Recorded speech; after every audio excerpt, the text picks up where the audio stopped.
Hi, this is Carolyn Terada, your elevation coach. I'm commissioned by the Lord, and I have a passion for it to bring you higher in your relationship with the Lord. So, where do we go today? Well, I love Hebrews 3. You know, we can't separate the Old Testament and New Testament, and so Hebrews 3 gives an example of Moses. And he's talking about our inheritance. We need to walk in our inheritance. And of course, the core of our inheritance is our relationship with Jesus. We have to understand a little bit about, as today we're just going to talk about Moses, we're going to talk about the tabernacle, and we're going to get started a little bit. Okay, so in Hebrews 3, which I love, and he talks about holding on to, Paul talks about holding on to the bold confidence and courageous hope. Okay, so we have to cling to courageous hope in all things. Do you think that we don't have obstacles in life? Oh, yes, we do. There's a lot of false teaching out there that says once we belong in Jesus, everything goes into la la land. Well, in a way it does, because our la la land is just gripping hold of Jesus, because he's going to walk us through all the obstacles of life. So with that in mind, we know that Moses walked through quite a bit. And what do we know most about Moses? Well, there's a lot we know about Moses, but his faithfulness. So how do we stay faithful? How do we stay faithful and have a relationship as he did with the great I am? Okay. So indeed, Moses served God faithfully in all he gave him to do. His work prophetically illustrates things that would later be spoken and fulfilled, but Christ is more than a servant. He was faithful as a son in charge of God's house. So here we've linked the Old and the New Testament. Now, we're part of his house if we continue to courageously hold firmly and to a bold confidence in our victorious hope. Well, we all go through things. So as we go through have these different obstacles in life and the different testings and trials and whatever you want to call them, we know God's faithfulness to us. And as faithful as we can be to him, as much as we can cling to him, he's going to see us through everything. Now, what happened to, before I go back to that, I just want to draw a parallel here, because God's house in that time was a sanctuary, wasn't it? So in ancient times, the sanctuary, so we look at the outer court and the inner court and the inner court. So the inner court is called a holy place, and the inner court is the most holy place, or holy of holies. Okay, now, so let's bring this to our heart. What's our heart? Okay, so our heart consists of our spirit and our soul.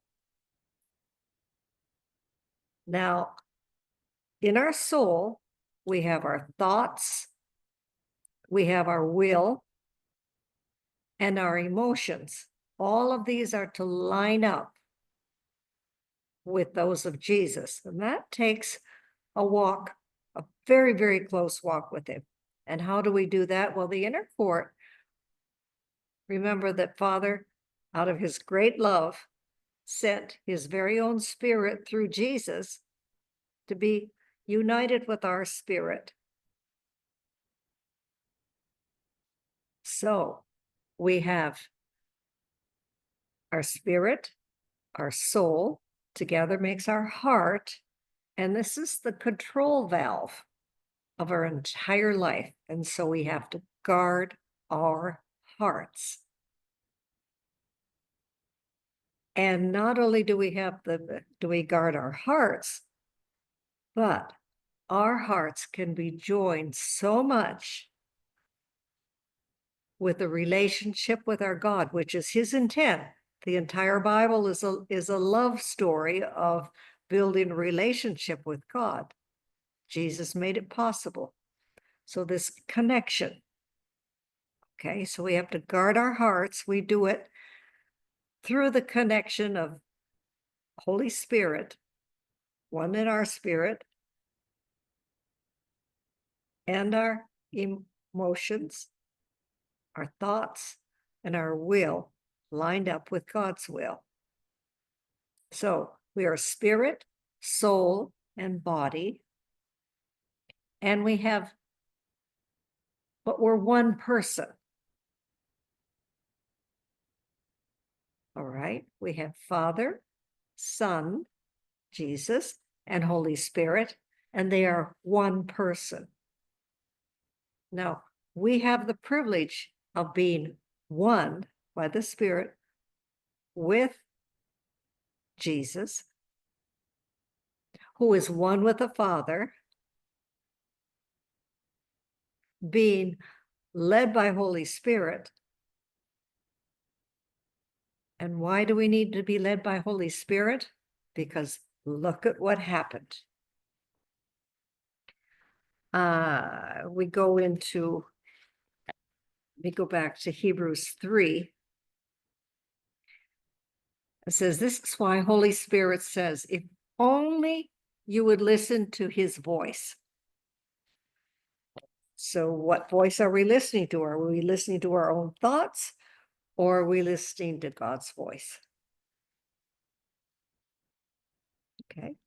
If you would listen to his voice this day, don't make him angry by hardening your hearts like your ancestors did in the days of rebellion. So the ancestors taught us, the Israelites taught us,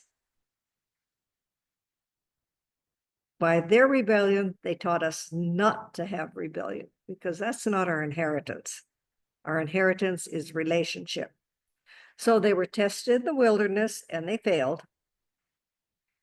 And there your fathers tested me and tried my patience. Now this is Holy Spirit speaking, the voice, he's being the voice of Jesus, the voice of God, even though they saw my miracles for 40 years.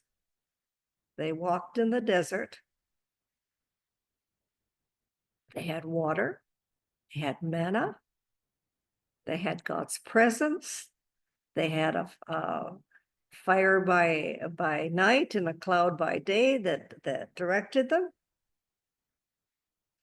With all of that, seeing all of that with their eyes, experiencing with their body, they still rebelled. What was the rebellion? They doubted. They were not faithful to him. They doubted me. So this ignited my anger. So this is God speaking through by way of Holy Spirit, that with that generation, I said about them, they wandered in their hearts. Okay, do we wander with our will? Is it lined up with Father's? Do we wander with our thoughts? Do our emotions run away with us, such as fearing things? I was just speaking to somebody the other day, and I said, well, did you ask Holy Spirit? Oh, I'm too busy right now. I'm working on a PowerPoint, and well, either you're going to ask the expert in PowerPoints to help you, or you're not going to help him. You're going to leave him on the outside. So just like they did with their feet, they said here, that they wandered in their hearts. So think about that. This is something we're going to deal with. We cannot wander with our hearts because our hearts is control of our lives. So, because the Israelites refused to learn my ways, my heart is grieved over them. So I decreed, they'll not enter into my rest. So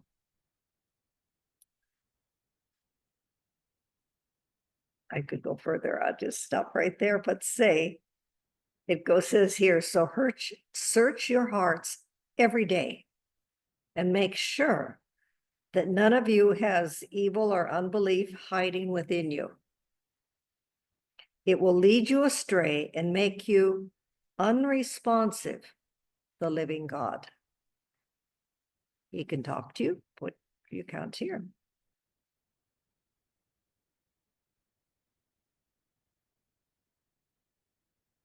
He can nudge you. Holy Spirit can nudge you on different things, but you just kind of ignore it. So we need a daily heart check because we want pure hearts. We want responsive hearts. And there's all kinds of things that are hidden in our hearts. This is why we need Holy Spirit. So many things hidden in our hearts. They are literally hiding. We are so used to it. So we're going to delve here and there, and we're going to go into this a little bit deeper. So that's all for today. So don't forget that Father loves you with a never-ending love. Jesus certainly is waiting to have a deeper, closer relationship with you. And Holy Spirit is there to, to help us do it all. Well, they love you, and so do I.